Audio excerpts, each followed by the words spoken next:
Hace unos cuantos meses me encontré con Elena. La sentí algo extraña. Vi en sus ojos un brillo diferente, como si fuera otra persona dentro de un mismo cuerpo. Me llené de curiosidad y decidí hablar con ella. Esto fue lo que me contó. Una noche, de esas en las que las personas no pueden dormir, Elena tuvo el presentimiento de que nada iba a ser como antes. Estaba muy oscuro, era luna menguante, a solo un día de llegar a Nueva. Bueno, al parecer solo será el final de algo y el inicio de un nuevo ciclo, pensó. Se sentó en el borde de su cama y mientras su mente se llenaba de recuerdos, se le inundaron los ojos de lágrimas. Era algo así como si su vida hubiese pasado frente a sus ojos. Me decía, algo así como si estuviera muriendo. Sí, era algo así como una luna menguante. Se sentía ahogada, angustiada, perdida. Su corazón latía más rápido que de costumbre y su respiración no la dejaba concentrarse. Ante tal situación decidió actuar, porque era evidente que algo no estaba bien. Decidió ir a su biblioteca y sacar de allí sus cartas, libros y películas favoritas, fotografías, cuadernos, todo aquello que le pudiera indicar un camino. Acomodó estas cosas en el piso y como si fuera un juego de pistas empezó a observar elemento por elemento, en busca de alguna señal. ¿Cuál señal? Lo sabría al encontrarla. Pensé que era algo de una noche, me dijo, pero no. Después de haber pasado días y noches revisando su archivo, se dio cuenta que aún faltaban piezas en su rompecabezas. No todo estaba archivado, necesitaba buscar fuera de ella. Al pasar los días decidió visitar a sus padres y en sus historias recolectó otras pistas. Fue con sus hermanos, primos, amigos y les hizo unas cuantas preguntas a ver si podía encontrar eso que le faltaba. Al regresar a casa puso toda esa información en el piso, pero aún parecía insuficiente. ¿Dónde podré encontrar las respuestas que necesito? Exclamó. Necesito una señal. No puedo vivir con esta sensación por siempre. No me puedo morir sin saber de qué se trata todo esto. Se arrodilló en el piso pidiendo una señal divina, y sorprendentemente apareció una voz interna que le dijo que las respuestas estaban dentro de ella. Después de tanto buscar por fuera, lo que debía hacer era explorar aquellos lugares que nunca había querido ver de frente y a profundidad. ¿Y cómo llegaste a esos lugares?, le pregunté. No fue tarea fácil, me respondió. Tuve que bajar hasta mi propio infierno, una cueva oscura, llena de lava y tristeza. Me tocó ver mi reflejo en el río de fuego, ver todo el odio y desprecio que me tenía, ver mis heridas sangrando por los latigazos que me daba todo el tiempo por no ser perfecta. Vi las cuerdas con las que me amarré a mi árbol familiar y la pañoleta con la que tapé mi boca para jamás cuestionar lo que me habían enseñado. Vi a un sujeto enorme y oscuro que me miraba fijamente y entendí que era el miedo, porque el brillo de sus ojos me paralizó. Solo quería huir de allí, pero me había tomado tanto tiempo y tanto esfuerzo llegar hasta allá que debía enfrentarlo. Ese señor era enorme, porque lo había alimentado durante toda mi vida con lágrimas, le había permitido silenciarme, le había permitido hacer conmigo lo que quisiera. Debía enfrentarlo porque ese miedo que construí me negó muchas oportunidades, me bloqueó la posibilidad de vivir mi propia vida. Me hizo complacer a todas las personas menos a mí misma. Me alejó de personas que quise mucho y me hizo odiar a otras por ser lo que yo no me permitía ser. El miedo no me dejó equivocarme y ese dolor que sentía por dentro de no ser suficiente se exteriorizó. Se transformó en palabras que no podía decir, en lágrimas sin sentido, en rabia reprimida, en el cuchillo que terminó lastimando a personas que nada tenían que ver con ese sentimiento. Me acerqué a él lentamente, con muchas lágrimas en los ojos. Le dije con la voz quebrada que no más, que no quería seguir viviendo así, que no podíamos seguir viviendo así. De repente, ese sujeto se transformó en una pequeña niña. Era yo de pequeña, vestida con un hermoso vestido rosado y 2 colitas. Nos abrazamos y lloramos, lloramos y lloramos. Ella estaba muy herida, y yo también.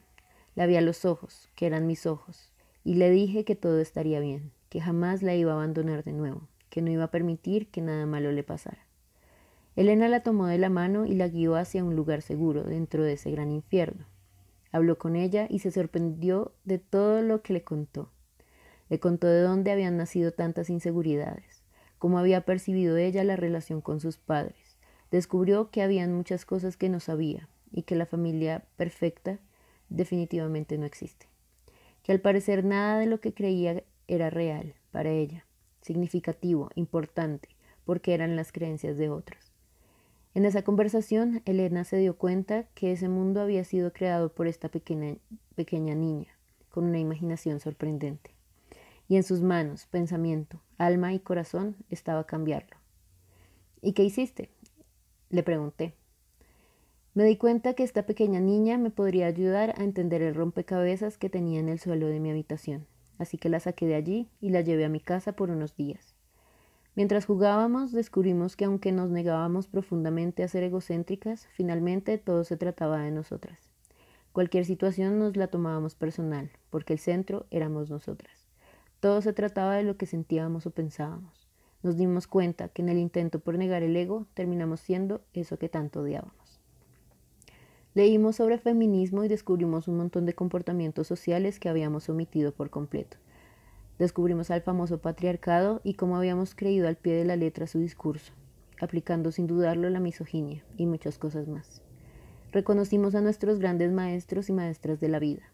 Pudimos entender sus enseñanzas mucho tiempo después, pero las aprendimos. Entendimos el valor de la palabra junto a la acción. Aquel día en el que descubrimos que las amistades también podrían ser tóxicas y aunque tuviéramos algunas a las que queríamos demasiado, a esas también había que despedirlas. Fuimos al mar y entendimos el poder del agua.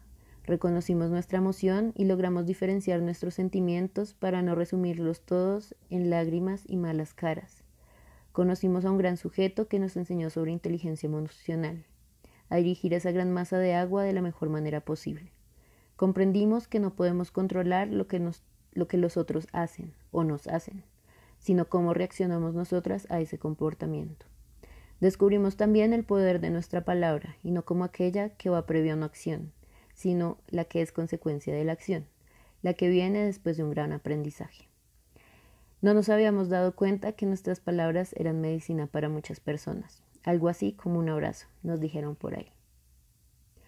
Esos días que Elena iba a pasar con su niña interior se convirtieron en un año y unos cuantos meses de un constante aprendizaje, hasta que Elena decidió que ya era hora de llevar de nuevo a esta pequeña niña a donde la había encontrado. Se sumergieron en lo profundo de su ser y no pudieron hallar el infierno del cual la habían sacado. Este espacio ya no era un fuego incontrolable, sino una cueva fría y solitaria. Decidieron entonces decorarla, llenarla de plantitas, de velas para dar calor y luz. Pusieron cuadros y muebles para que esta niña pudiera vivir cómoda. La llenaron de colores. Prendieron incienso, cocinaron muchos pastelitos de chocolate, hicieron mermelada de frutos rojos y congelaron bastante helado de vainilla. Construyeron un hogar. Llevaron allí también todas las fotos, cartas y recuerdos de Elena y los guardaron en un hermoso cofre dorado. Nos abrazamos antes de despedirnos. Esta vez no lloramos, sino que sonreímos porque entendimos que todo lo que había sido un gran infierno lo construimos juntas y juntas lo transformamos. Elena regresó a su realidad con la certeza de haber construido un bello hogar interior. Si en algún momento las velas que pusieron se volteaban y creaban un incendio, su pequeña niña ya tendría más y mejores herramientas para controlarlo. Por ahora estoy tranquila, dijo.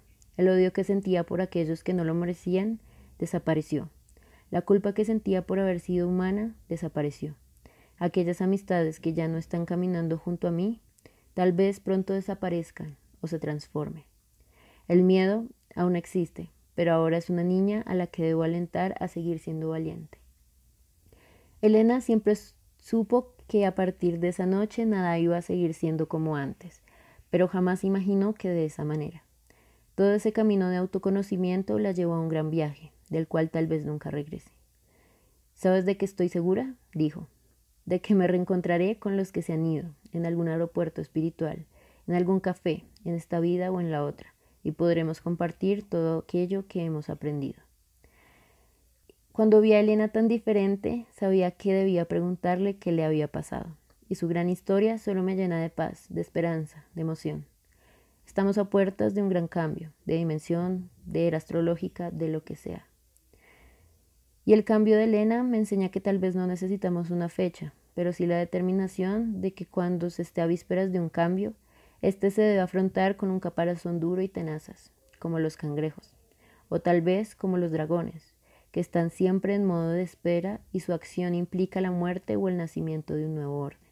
No lo sé, ya ni sé qué estoy diciendo. Gracias por leer a quien me lea, gracias por escuchar a quien me escuche.